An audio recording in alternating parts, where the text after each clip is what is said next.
The morning Rebecca Calloway got engaged, she called her mother before she called anyone else. That was the kind of daughter she was.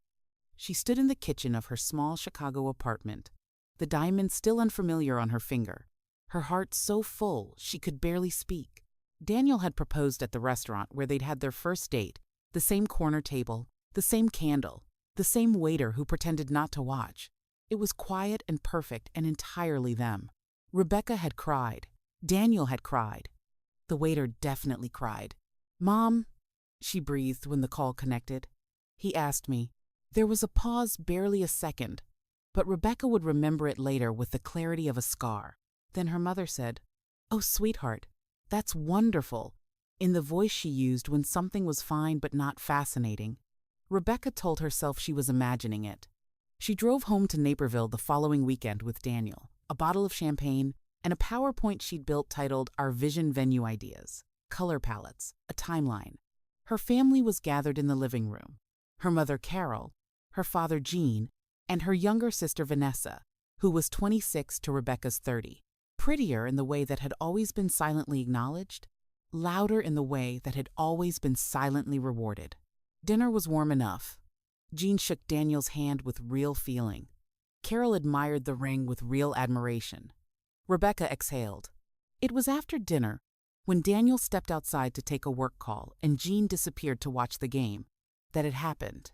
Rebecca was showing her mother and Vanessa the venue she'd chosen, Lakeview Gardens, a converted Victorian estate she'd toured twice and already put a small deposit on. It had original crown molding and a garden ceremony space and a bridal suite with a clawfoot tub. She'd been saving for 2 years without telling anyone. Vanessa looked at the photos and said quietly, almost absently, "God, that's exactly what I always imagined for my wedding." Carol looked at Vanessa, just looked at her. Rebecca felt something shift in the room, a small atmospheric change, the way pressure drops before a storm. "You could do something similar," Rebecca said carefully. Vanessa smiled, slow and sad, the performance of a woman carrying something heavy. "Tyler and I have been talking," she said, "about finally doing it. You know how long we've waited." She looked at their mother. "We just never had the timing." "You've been together 3 years," Rebecca said. 3 hard years," Vanessa said softly. "You know what we've been through." Carol reached across the table and covered Vanessa's hand with hers. Rebecca looked at her mother's hand on her sister's and understood, suddenly, a geometry she had never been able to name. It had always been there. The way the room tilted slightly toward Vanessa, the way concern gathered around her sister like weather, while Rebecca's achievements were acknowledged and then immediately archived. She was the capable one, the self-sufficient one, the one who didn't need anything. She went home that night with the champagne half drunk and a vague unease she couldn't locate. 6 weeks later, her mother called. "Becca, I need to talk to you about something, and I need you to be your usual, mature, wonderful self." The compliment was a warning dressed in silk. "Vanessa and Tyler, they've decided to move forward. And the timing with Lakeview Gardens, there's only one Saturday available in June, and it falls on your date. And Vanessa asked first. I booked that date, Mom. I put down a deposit." "You put down a small deposit? It's non-refundable. Daddy's going to cover it, Rebecca. And there are other venues." Rebecca sat very still in her apartment. Outside, Chicago moved and blurred.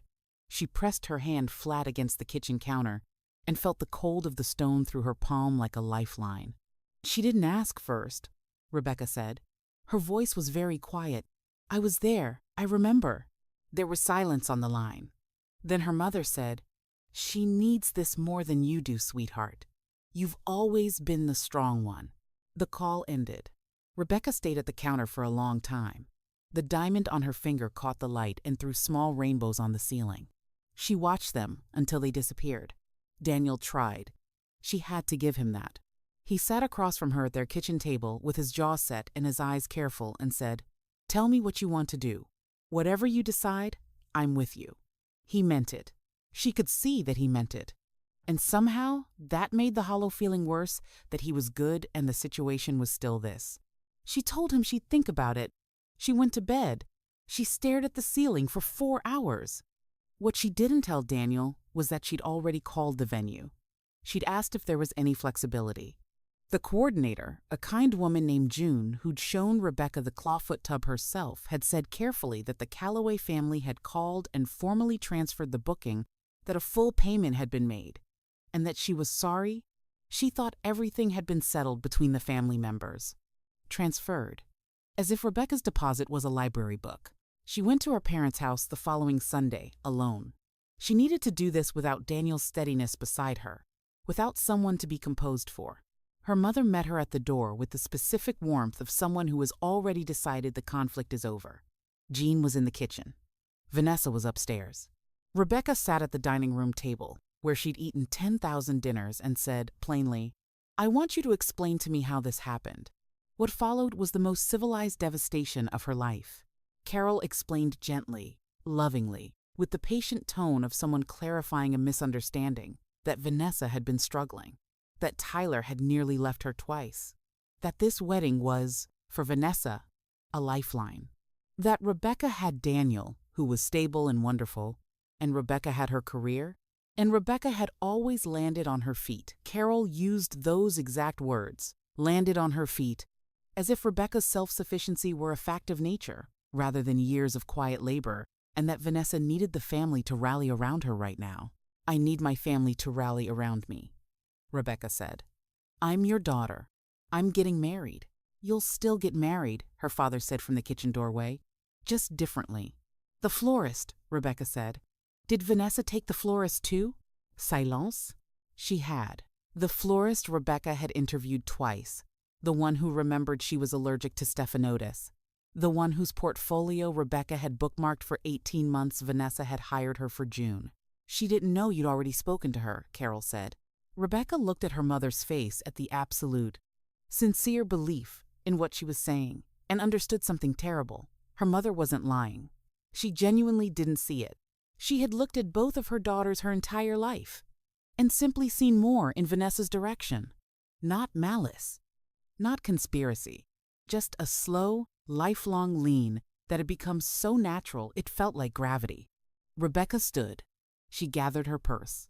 "Tell Vanessa congratulations," she said at the door.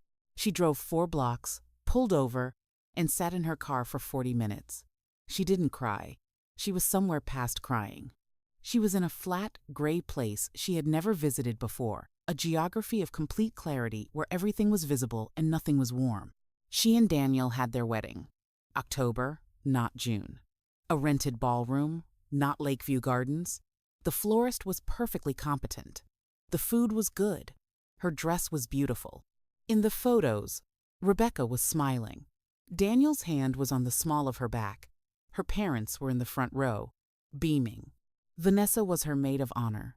She gave a toast that made everyone laugh and then cry. She was luminous in blush pink. 3 days after the wedding, Rebecca received a group family text. A photo of Vanessa's venue booking, 6 months out. Carol had captioned it, "Our baby's big day is coming. So excited."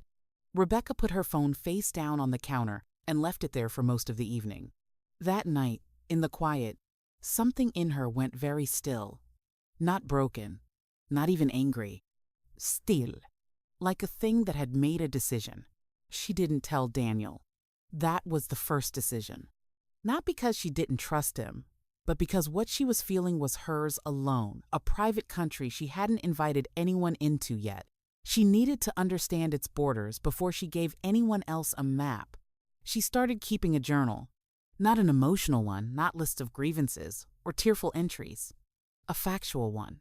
Dates, conversations, decisions, the specific language her mother used, the specific absences of her father. She wrote it the way a scientist records observations, without judgment, just documentation. What emerged over those early weeks was something more clarifying than anger. A pattern. She traced it back 10 years, then 15. The time their parents had remortgaged the house to cover Vanessa's art school debts, while Rebecca paid her own student loans on a junior editor's salary, and everyone applauded her independence. The time Rebecca had been passed over for their grandfather's pocket watch, given instead to Vanessa, because she'd always admired it. Small things, large things. A lifetime of small and large things, woven together so gradually that Rebecca had accepted them as the texture of life rather than the architecture of injustice. She stopped going to Sunday dinners for 6 weeks, told her mother she and Daniel were busy, let the distance open without explanation. During that time, she did something else. She became very, very good at her job. Rebecca worked in corporate communications for a mid-sized pharmaceutical firm. She was already senior editor, but now she began expanding laterally, taking on strategy meetings, building relationships with the VP of brand, positioning herself for a director role that had been quietly circulated. She worked with the kind of focused, almost meditative intensity that comes when anger is metabolized completely into purpose. She also did something she'd never done before. She got a lawyer. Not for anything dramatic. She consulted an estate attorney, a woman named Claire Donahue, sharp and efficient to understand her rights regarding her grandfather's estate, which had been informally distributed but never probated. Rebecca's father was executor. Several items of significant sentimental and financial value, a collection of first edition books, a small portfolio of bonds. The pocket watch had been distributed without documentation. Informally, Claire said with a meaningful pause, is not the same as legally. Rebecca didn't file anything. Not yet. She listened. She learned. She asked careful, specific questions. She was not yet ready. She knew that. Revenge acted in heat becomes crime or chaos. She had watched enough of both in her family to understand the difference between destruction and surgery. She called Vanessa once during this period, had coffee with her at a place near Vanessa's studio, listened to Vanessa talk about the wedding planning, the venue, the dress, the micro decisions that consumed her whole attention, watched her sister's face, luminous with the certainty of being loved and funded and centered. Rebecca smiled at the right moments, asked the right questions. You seem different, Vanessa said at one point, tilting her head. Just growing up, Rebecca said. Vanessa laughed. You've always been the grown-up one. Rebecca laughed too. She kept her eyes soft. She had been practicing that, keeping her face perfectly warm, while her mind worked like a cold machine behind it. She drove home thinking about her grandfather's bonds. She thought about them for a long time. The first piece moved in February. Rebecca filed a formal petition to open probate on her grandfather's estate. It was not aggressive, it was procedural, appropriate, entirely her legal right as a named heir in the handwritten addendum to his will, a document she had found photographed in her grandfather's old Bible, a Bible that had been in a box her mother gave her to sort through 3 years ago, a task Vanessa had declined as too emotionally difficult. Rebecca had photographed every page. The addendum, written in her grandfather Harold Calloway's careful hand, specified that his first edition book collection, conservatively valued at $40,000, was to be divided equally between his 2 granddaughters. It had instead been quietly absorbed into Jean's home office, where Jean kept them in a glass case and occasionally mentioned them to guests. The petition didn't accuse anyone. It simply initiated a process. Her father's call came within 48 hours. Jean was confused, then alarmed, then controlled the sequence of a man who understood suddenly that the ground was less solid than he'd assumed. Becca, I don't know what Claire Donahue told you, but this is a family matter. Probate is a legal matter, Dad, she said pleasantly. Claire just helps me understand the process. You're going to do this over books? I'm going to do this because Grandpa Harold wanted them equally shared.